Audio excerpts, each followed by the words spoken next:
खुदावंद यीशु मसीह में सबको सलाम। आज के कलाम का उन्वान है बारिश। जिक्रिया की किताब उसका 10 बाब और उसकी पहली आयत में लिखा है, पिछली बरसात की बारिश के लिए खुदावंद से दुआ करो।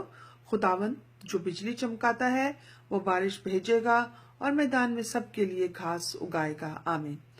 कलाम मुकद्दस में हम देखते हैं कि बारिश बरकत की बहुतात को जाहिर करती है और बारिश का कम होना या ना होना खुदा की नाराजगी को जाहिर करता है।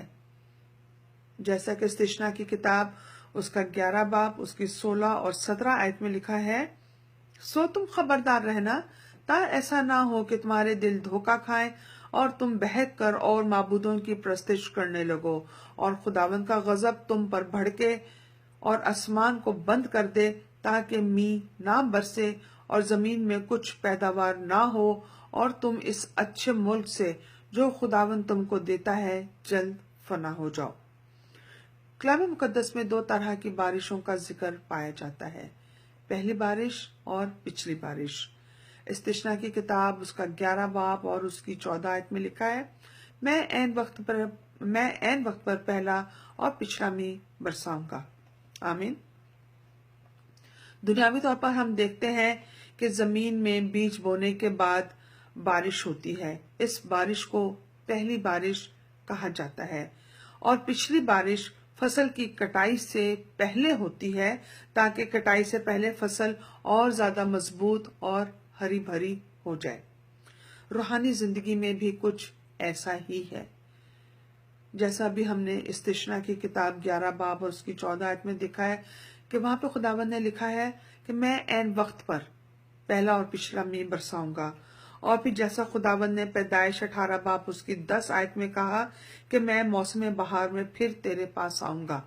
और जब ये मौसम बहार का वक्त आया और जब ऐन वक्त पर पहला मींह बरसाने का वक्त आया तो खुदा ने मरियम के बातन में यस्सु की सूरत में पहली रूहानी बारिश बरसाई। ये इंसान के लिए पहली रूहानी बारिश थी ताकि इंसान यीशु मसीह में मजबूती के साथ जड़ पकड़ना शुरू कर दे।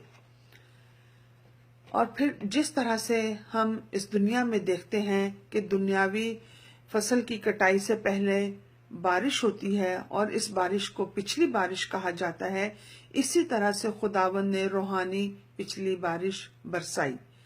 अमाल की किताब 2 बाब उसकी 17 आयत में लिखा है, आखिरी दिनों में ऐसा होगा कि मैं अपने रूह में से हर बशर पर डालूंगा। आमीन। पाक रूह का उतरना पिछली बारिश है। जिस तरह दुनियावी फसल को मजबूत करने के लिए पिछली बारिश होती है, इसी तरह से खुदावंद मुस्तकिल रूह कुद्दस की बारिश को बरसा रहा है ताकि इंसानी नस्ल कटाई से पहले, आखिरी दिनों में कटाई से पहले इंसान की जड़ें खुदावंद में और ज्यादा मजबूत हो जाए, वो रूहानी तौर पर और ज्यादा मजबूत हो जाए। जिस तरह से लूका की अंजील 3 बाब उसकी 9 आयत में लिखा है, और अब तो दरख्तों की जड़ पर कुल्हाड़ा रखा हुआ है, बस जो दरख्त अच्छा फल नहीं लाता वो काटा और आग में डाला जाता है। आमीन। हम आजकल रूह कुद्दस के काम यानी कि पिछली बरसात को लोगों में होता हुआ देखते हैं। रूह कुद्दस हमें रूहानियत में बालिग और पुख्ता करता है, लेकिन अब भी बहुत सारे लोग हैं जिन्होंने इस पिछली बरसात को अपनी जिंदगियों में नहीं अपनाया या उसे अपनाना ही नहीं चाहते। खुदावंद के इस फजल से बहुत दूर हैं, जबकि कलाम के मुताबिक हमें अब तक दूध पीने के बजाय सख्त ग़िज़ा की आदत हो जानी चाहिए। इंसानी कटाई यानी अदालत का वक्त दिन ब दिन नजदीक आता जा रहा है। इसीलिए खुदावंद ने जिक्रिया की किताब में पिछली बरसात को हासिल करने के लिए दुआ करने पर जोर दिया है, ना कि पहली। जिक्रिया की किताब 10 बाब उसकी पहली आयत में जैसा लिखा है कि पिछली बरसात की बारिश के लिए खुदावंद से दुआ करो। आज भी हमारे लिए वक्त है جب تک ہم اس زندوں کی زمین پر ہیں، ہمارے لیے وقت ہے کہ ہم خداوند سے پچھلی برسات کی بارش کے لیے دعا کا کوئی موقع اپنے ہاتھ سے نہ جانے دیں۔ اپنے بدنوں میں ہمیشہ روح القدس کی پیاس کو قائم رکھیں۔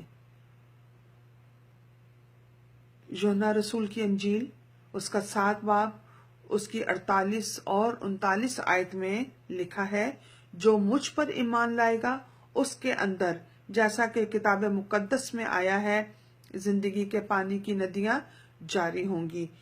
اس نے یہ بات اس روح کی بابت کہی تھی جس سے وہ پانے کو تھے۔ آمین۔ آج کے کلام کے وسیلہ سے خداوند آپ سب کو اور مجھے برکت دے۔ آمین۔